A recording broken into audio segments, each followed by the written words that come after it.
بسم الله الرحمن الرحيم سبح لله ما في السماوات وما في الأرض وهو العزيز الحكيم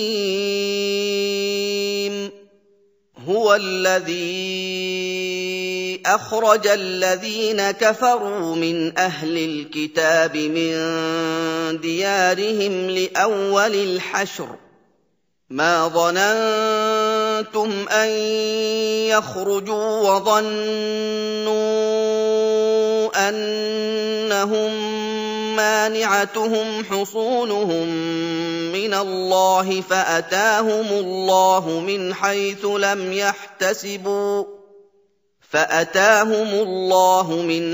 لم يحتسبوا وقذف في قلوبهم الرعب يخربون بيوتهم بأيديهم وأيدي المؤمنين فاعتبروا يا أولي الأبصار ولولا शुरू अल्लाह के नाम से जो बड़ा मेहरबान निहायत रहम वाला है। जो चीजें आसमानों में हैं और जो चीजें जमीन में हैं सब खुदा की तस्बीह करती हैं और वो गालिब हिकमत वाला है। वही तो है जिसने कुफ्फार अहले किताब को हश्र अव्वल के वक्त उनके घरों से निकाल दिया। तुम्हारे ख्याल में भी न था कि वो निकल जाएंगे, और वो लोग ये समझे हुए थे कि उनके किले उनको खुदा के अजाब से बचा लेंगे, मगर खुदा ने उनको वहां से आ लिया जहां से उनको गुमान भी न था, और उनके दिलों में दहशत डाल दी कि अपने घरों को खुद अपने हाथों और मोमिनों के हाथों से उजाड़ने लगे। तो ए बसीरत की आंखें रखने वालों, इबरत पकड़ो। ولولا أن كتب الله عليهم الجلاء لعذبهم في الدنيا ولهم في الآخرة عذاب النار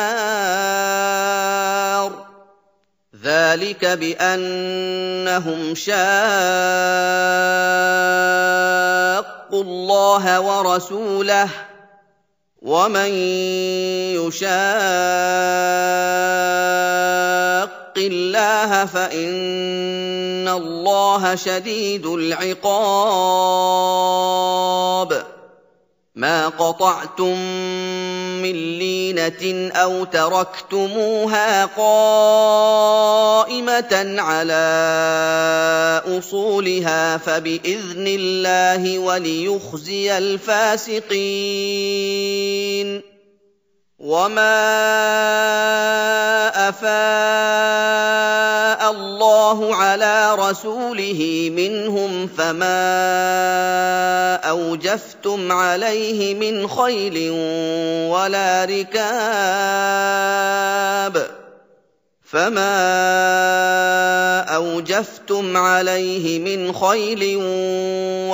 ركاب ولكن الله يسلط رسله على من يشاء والله على كل شيء قدير।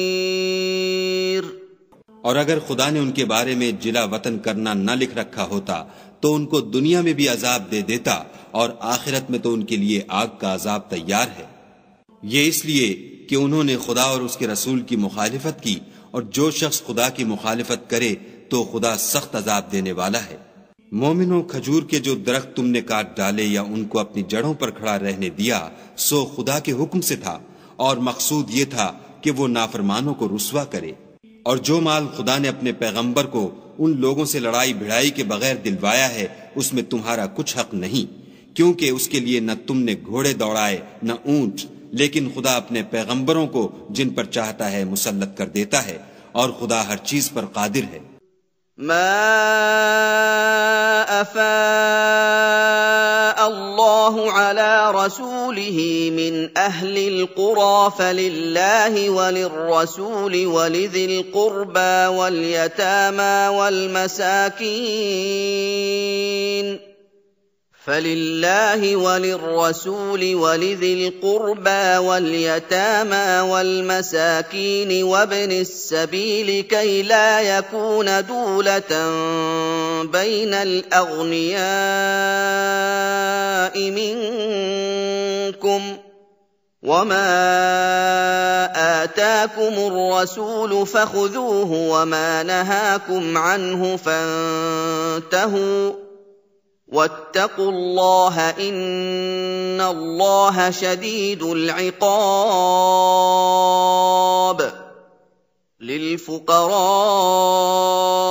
المهاجرين الذين أخرجوا من ديارهم وأموالهم يبتغون فضلا من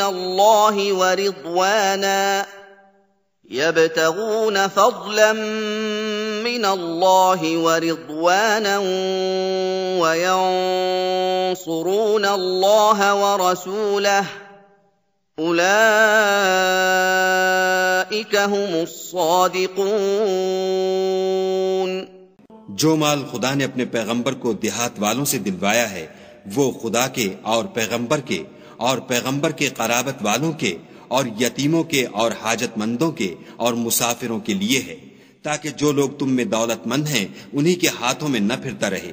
सो जो चीज तुमको पैगंबर दें वो ले लो और जिससे मना करें उससे बाज रहो और खुदा से डरते रहो, बेशक खुदा सख्त अजाब देने वाला है।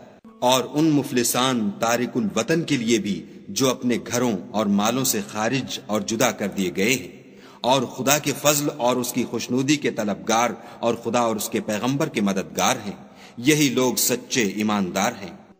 वल्लज़ीन तबव्वअु द्दार वल-ईमान मिन क़ब्लिहिम युहिब्बून मन हाजर इलैहिम वला यजिदून फी सुदूरिहिम हाजतन मिम्मा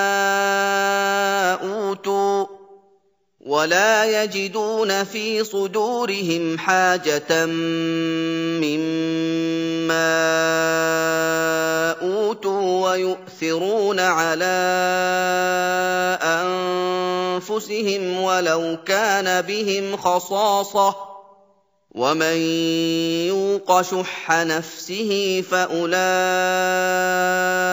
هم المفلحون. والذين جاءوا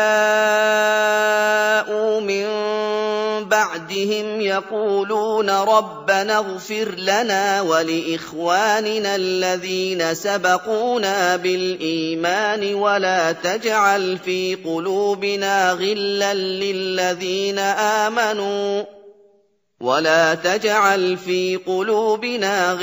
للذين آمنوا ربنا إنك رؤوف رحيم.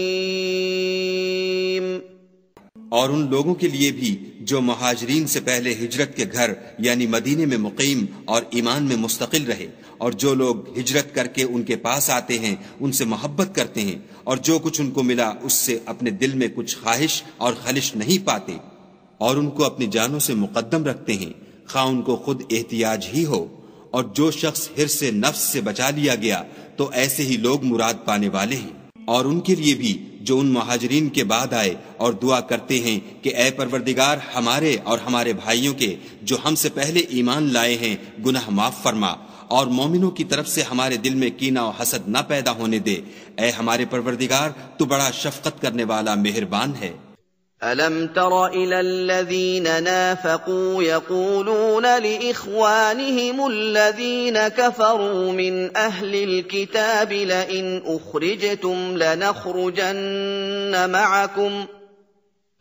أخرجتم لنخرجن معكم ولا نطيع فيكم أحدا أبدا وإن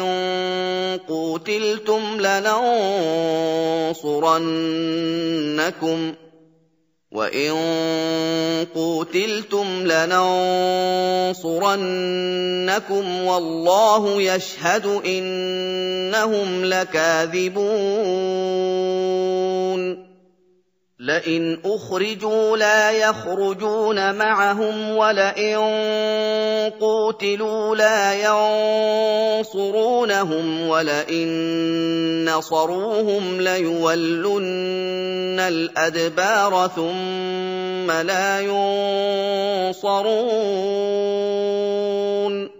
क्या तुमने उन मुनाफिकों को नहीं देखा जो अपने काफिर भाइयों से जो अहले किताब हैं कहा करते हैं कि अगर तुम जिला वतन किए गए तो हम भी तुम्हारे साथ निकल चलेंगे और तुम्हारे बारे में कभी किसी का कहा न मानेंगे और अगर तुमसे जंग हुई तो तुम्हारी मदद करेंगे, मगर खुदा जाहिर किए देता है कि ये झूठे हैं। अगर वो निकाले गए तो ये उनके साथ नहीं निकलेंगे और अगर उनसे जंग हुई तो उनकी मदद नहीं करेंगे और अगर मदद करेंगे तो पीठ फेर कर भाग जाएंगे, फिर उनको कहीं से भी मदद न मिलेगी। लअंतुम अशद्दु रहबतन फी सुदूरिहिम मिनल्लाह ज़ालिका बिअन्नहुम क़ौमुन ला यफ़क़हून لا يقاتلونكم جميعا إلا في قرى محصنة أو من وراء جدر بأسهم بينهم شديد تحسبهم جميعا وقلوبهم شتى ذلك بأنهم قوم لا يعقلون كمثل الذين من قبلهم قريبا ذاقوا وبال أمرهم ولهم عذاب أليم। मुसलमानों, तुम्हारी हैबत उन लोगों के दिलों में खुदा से भी बढ़कर है, ये इसलिए कि ये समझ नहीं रखते। ये सब जमा होकर भी तुमसे बिलमवाजाह नहीं लड़ सकेंगे, मगर बस्तियों के किलों में पनाह लेकर या दीवारों की ओट में मस्तूर होकर उनका आपस में बड़ा रौब है। तुम शायद ख्याल करते हो कि ये इकट्ठे और एक जान हैं, मगर उनके दिल फटे हुए हैं। ये इसलिए कि ये बेअक्ल लोग हैं। उनका हाल उन लोगों का सा है जो उनसे कुछ ही पेशतर अपने कामों की सजा का मजा चख चुके हैं और अभी उनके लिए दुख देने वाला अजाब तैयार है। كمثل الشيطان إذ قال للإنسان اكفر فلما كفر قال إني بريء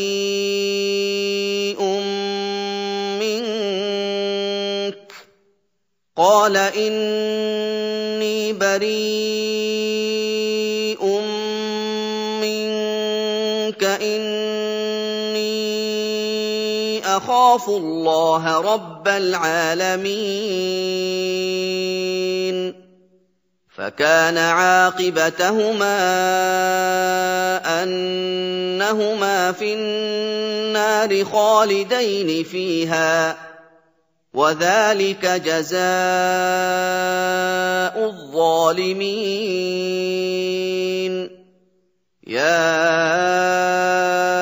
أيها الذين آمنوا اتقوا الله ولتنظر نفس ما قدمت لغد واتقوا الله إن الله خبير بما تعملون। मुनाफिकों की मिसाल शैतान की सी है कि इंसान से कहता रहा कि काफिर हो जा। जब वो काफिर हो गया तो कहने लगा कि मुझे तुझसे कुछ सरोकार नहीं, मुझको तो खुदाए रब्बुल आलमीन से डर लगता है। तो दोनों का अंजाम ये हुआ कि दोनों दोज़ख में दाखिल हुए, हमेशा उसमें रहेंगे और बेइंसाफों की यही सजा है।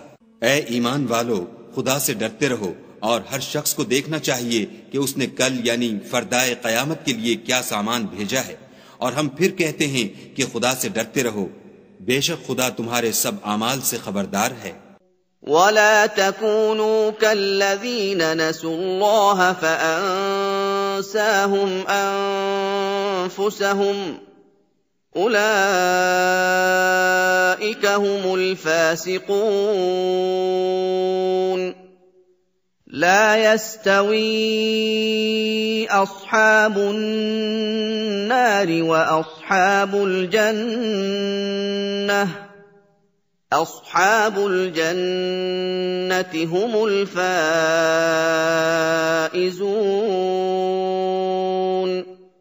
لو أنزلنا هذا القرآن على جبل لرأيته خاشعا متصدعا من خشية الله وتلك الأمثال نضربها للناس لعلهم يتفكرون और उन लोगों जैसे न होना जिन्होंने खुदा को भुला दिया तो खुदा ने उन्हें ऐसा कर दिया कि खुद अपने तई भूल गए। ये बदकिरदार लोग हैं। अहले दोज़ख और अहले बहिश्त बराबर नहीं। अहले बहिश्त तो कामयाबी हासिल करने वाले हैं। अगर हम ये कुरान किसी पहाड़ पर नाजिल करते तो तुम उसको देखते कि खुदा के खौफ से दबा और फटा जाता है। और ये बातें हम लोगों के लिए बयान करते हैं ताकि वो गौर करें। हुवल्लाहु अल्लज़ी ला इलाहा इल्ला हुवा आलिमुल गैबि वश्शहादति हुवर रहमानुर रहीम। हुवल्लाहु अल्लज़ी ला इलाहा इल्ला हुवल मलिकुल कुद्दूसुस सलामुल मुअ्मिनुल मुहैमिनुल अज़ीजुल जब्बारुल मुतकब्बिर सुब्हानल्लाहि अम्मा युश्रिकून। हुवल्लाहुल खालिकुल बारिउल मुसव्विरु लहुल अस्माउल हुस्ना युसब्बिहु लहु मा फिस समावाति वल अर्दि व हुवल अज़ीजुल हकीम। वही खुदा है जिसके सिवा कोई माबूद नहीं, पोशीदा और जाहिर का जानने वाला। वो बड़ा मेहरबान निहायत रहम वाला है। वही खुदा है जिसके सिवा कोई इबादत के लायक नहीं, बादशाह हकीकी, पाक जात हर ऐब से, सलामती अमन देने वाला, निगहबान, गालिब, जबरदस्त बड़ाई वाला।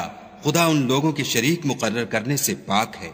वही खुदा तमाम मखलूकात का खालिक, ईजाद और इख्तरा करने वाला, सूरतें बनाने वाला। उसके सब अच्छे से अच्छे नाम हैं। जितनी चीजें आसमानों और जमीन में हैं सब उसकी तस्बीह करती हैं और वो गालिब हिकमत वाला है।